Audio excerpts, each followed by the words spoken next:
Hello guys, welcome back to my channel do test में be confident.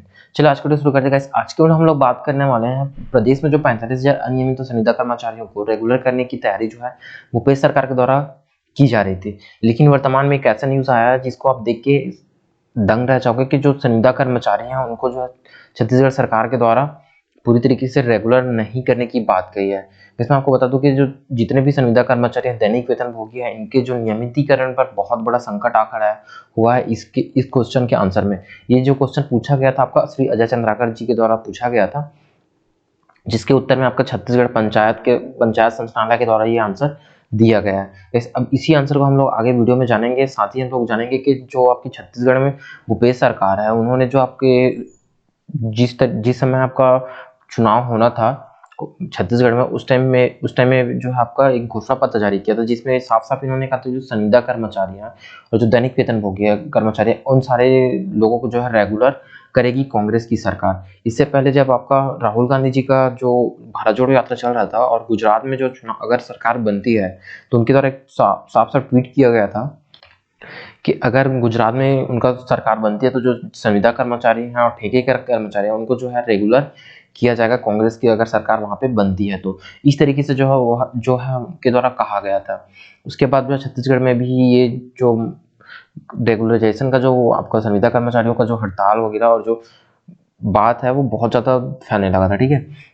लेकिन वर्तमान में एक ऐसा क्वेश्चन निकला है जो इन सारे प्रोसेस पे जो है क्वेश्चन मार्क लगा रहा। तो चलिए वीडियो शुरू करते हैं और उस नोटिफिकेशन को देखते हैं कि उसमें एक्चुअल में क्या कहा गया है और जो अजय चंद्राकर जी हैं उनके जो उत्तर है वो पंचायत संचालनालय छत्तीसगढ़ के द्वारा क्या उत्तर दिया गया है। तो इसके वीडियो में आगे चर्चा करेंगे। इससे पहले अगर आप इस चैनल पर नए हो तो चैनल को सब्सक्राइब कर लेना, बेल आइकन को प्रेस कर देना ताकि आगे आने वाली वीडियो की नोटिफिकेशन आपको सबसे पहले मिल सके। कहीं सबसे पहले यहाँ पे देख सकते हो पंचायत संचालनालय छत्तीसगढ़, ठीक है। यहाँ पे ये आपका जो आप लिखा आंसर दिया गया है, ये आपके जो दिया गया आंसर है वो आपके विधानसभा स्थगन प्रस्ताव जो अजय चंद्राकर के द्वारा जो है आपका का चाहा गया था, उनके द्वारा एक पत्र लिखा गया था जिसमें देख सकते हो 4810 इसका क्रमांक था, दिनांक 28/12/2022, ठीक है। इसके संदर्भ में जो है इनके द्वारा जो आंसर दिया गया 28/12/2022 को ही। वैसे इनका जो क्वेश्चन था वो विषय अंतर्गत कृपया संदर्भित पत्र का अवलोकन करने का कष्ट करेंगे। श्री अजय चंद्राकर सदस्य विधानसभा द्वारा विधानसभा स्थगन प्रस्ताव क्रमांक 1 के माध्यम से संविदा दैनिक वेतनभोगी प्लेसमेंट अंशकालीन ठेका मानदेय व जवाबदार अंतर्गत कार्यरत कर्मचारी के नियमितीकरण के संबंध में पूछे गए प्रश्न का कंडिकावार उत्तर हार्ड कॉपी और सॉफ्ट कॉपी में इस पत्र के साथ संलग्न प्रेषित है।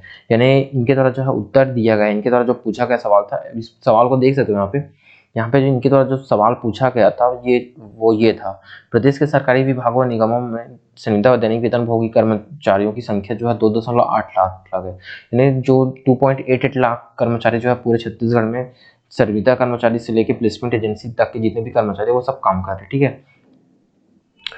इसमें जो है आपके कैटेगरी वाइज है, चाहे वो शिक्षक हो सकता है, टी स्टाफ नर्स हो सकता है, वार्ड बॉय, जैसे बहुत सारे जो आपके कैटेगरीज होते हैं वो सारी इनके द्वारा क्वेश्चन पूछा गया था। इसके उत्तर में जो आपके यहाँ पे आपके जो पंचायत संचालनालय है उनके द्वारा कहा गया है, दे सकते हो, दैनिक वेतनभोगी कर्मचारियों को किसी भी भर्ती प्रक्रिया के माध्यम से नहीं लिया गया है। ऐसी स्थिति में उन्हें नियमित करना विधिक रूप से संभव नहीं है। इनके द्वारा जो कहा जा रहा है आप देख सकते हो, दैनिक वेतनभोगी कर्मचारियों को किसी भी भर्ती प्रक्रिया के माध्यम से नहीं लिया गया है। यानी इनका जो कहना है साफ साफ पंचायत संचालनालय छत्तीसगढ़ के द्वारा कि जितने भी दैनिक वेतनभोगी कर्मचारी होते हैं उनको अपने जो भर्ती प्रक्रिया के माध्यम से नहीं लिया जाता, ठीक है। ऐसी स्थिति में इनको जो नियमित करना विधिक रूप से संभव नहीं है। साथ ही इन्होंने कहा कि ये केवल वैकल्पिक कार्य व्यवस्था बतौर लिए जाते हैं। यानी अगर किसी भी तरीके का कोई काम है उसको कराने के लिए जो है दैनिक वेतनभोगी का आपका जो है यूज किया जाता है, उनको जो है अपॉइंट किया जाता है वैकल्पिक कार्य के लिए, ठीक है। इनके द्वारा किसी भी तरीके का विज्ञापन जारी करके इस पद को जो है भरा नहीं जाता, ठीक है। ये जो है आपका कहा जा रहा है पंचायत संचालनालय के द्वारा, ठीक है। अब यहाँ पे संविदा कर्मचारियों के लिए भी कुछ बातें कही है, यहाँ पे देख सकते हो, पंचायत संचालनालय छत्तीसगढ़ अंतर्गत संचालित योजनाओं तथा राष्ट्रीय ग्राम स्वराज योजना में मुख्यमंत्री पंचायत सशक्तिकरण योजना अंतर्गत कार्यरत। यानी कि ये जो पंचायत संचालनालय छत्तीसगढ़ है उनके द्वारा एक अपने ही विभाग में जितने भी कर्मचारी हैं, संविदा कर्मचारी हो, उनको जो है एग्जाम्पल लेके ये जो आंसर दिया जा रहा है। यहाँ पे देख सकते हो उन्होंने कहा कि जितने भी इनके ग्राम स्वराज योजना और मुख्यमंत्री पंचायत सशक्तिकरण योजना के अंतर्गत जितने भी संविदा कर्मचारी कार्यरत हैं उन्हें विज्ञापन के माध्यम से भर्ती लिया गया है, ठीक है। लेकिन इसमें ये चीज स्पष्ट कर दिया गया था जो संविदा कर्मचारी होंगे और इन्हें एक नियमित जो है समय के लिए ही लिया जाता है, ठीक है, इनके द्वारा ये कहा जा रहा है। और इन्हें इनके द्वारा फिर कहते हुए कहें कि इन्हें विधिक रूप से नियमित नहीं किया जा सकता है, ठीक है। यानी जो विधिक रूप से इनको नियमित करना संभव नहीं है।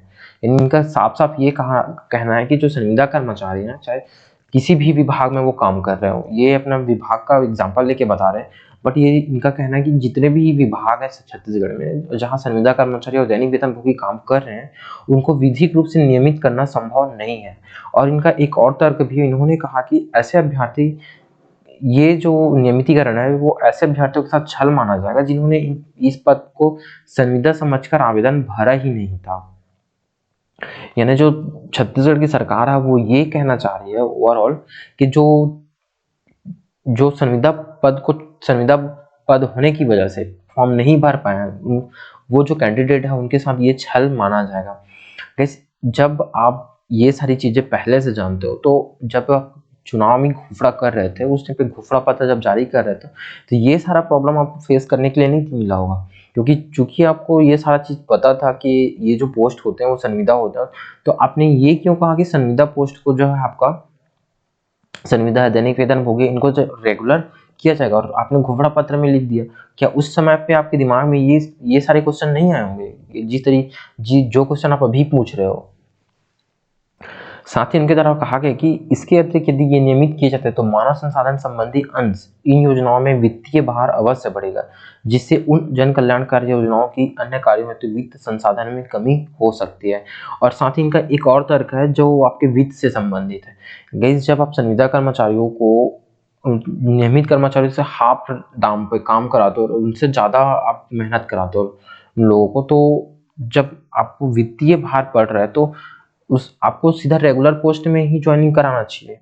क्यों आप संविदा जैसे शब्द का यूज करके या फिर कॉन्ट्रैक्ट जैसे चीजों का यूज करते हो, ताकि आपको किसी भी तरीके का कोई भी आपका रेगुलराइजेशन का कोई बंदिश ही ना हो। जैसे ये पूछने के लिए इनके पास बहुत सारे सवाल हैं गवर्नमेंट से पूछने के लिए, लेकिन ओवरऑल इनसे पूछे कौन, क्योंकि इतने सारे जब आप घोषणा पत्र तैयार करते हो तो उस समय पे ये सारी चीजें नहीं सोचते हो, और सरकार जो है आपका वोट बैंक की वजह से ये सारी घोषणाएं कर देती हैं। गैस, आप इस बारे में क्या सोचते हो, ये अपना राय जरूर दीजिएगा। लेकिन यहाँ पे देख सकते हो इस तरीके से इन्होंने जो अपना पूरा कम्प्लीटली एक आंसर दिया है जो आपके अजय चंद्राकर जी हैं उनके उत्तर में। गैस, ओवरऑल हम बात करें संविदा कर्मचारियों को अभी और समय लग सकता है। हो सकता है ये जो आपके छत्तीसगढ़ में ये प्रोसेस ना किया जाए, क्योंकि जिस तरीके से इनका रवैया दिख रहा है ये तो मेरे को नहीं लगता कि इसमें संविदा कर्मियों के लिए कोई खुशखबरी जल्द ही आ सकती है, क्योंकि जो आपके नियमितीकरण का जो मामला था इससे पहले भी उठ चुका है आपके विधानसभा सत्र में, तो वहाँ पे भी जो मुख्यमंत्री हैं उनके द्वारा ये पॉजिटिव रिस्पॉन्स दिया गया था कि इनको जो है रेगुलर किया जाएगा या फिर इनके बारे में प्रोसेस किया जा रहा है।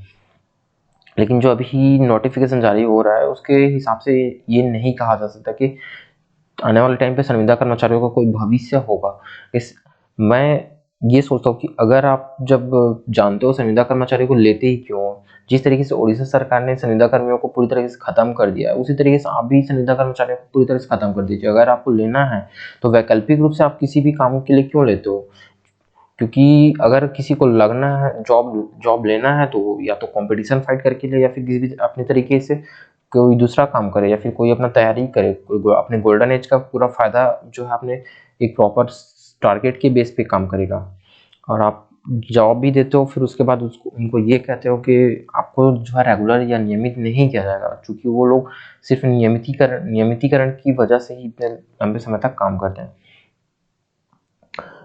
तो मेरे ख्याल से ये संविदा जो पोस्ट होते हैं वो लेना ही नहीं चाहिए, क्योंकि इससे क्या होता है, जो कैंडिडेट्स होते हैं उनके में एक आस आ जाता है कि उनको जो आने वाले टाइम पे किसी न किसी दिन रेगुलर किया जाएगा, और जो अपना इम्पोर्टेंट जो समय होता है वो किसी भी तरीके से या फिर गोल्डन एज बोल सकते हैं जिसको, वो आपका जो महत्व जो योजनाएं होती है छत्तीसगढ़ किसी भी सरकार की हो, चाहे छत्तीसगढ़ की बात करें या फिर किसी कहीं की भी बात करें, वहाँ पे वो जो है उसको सफल बनाने में लग जाते हैं।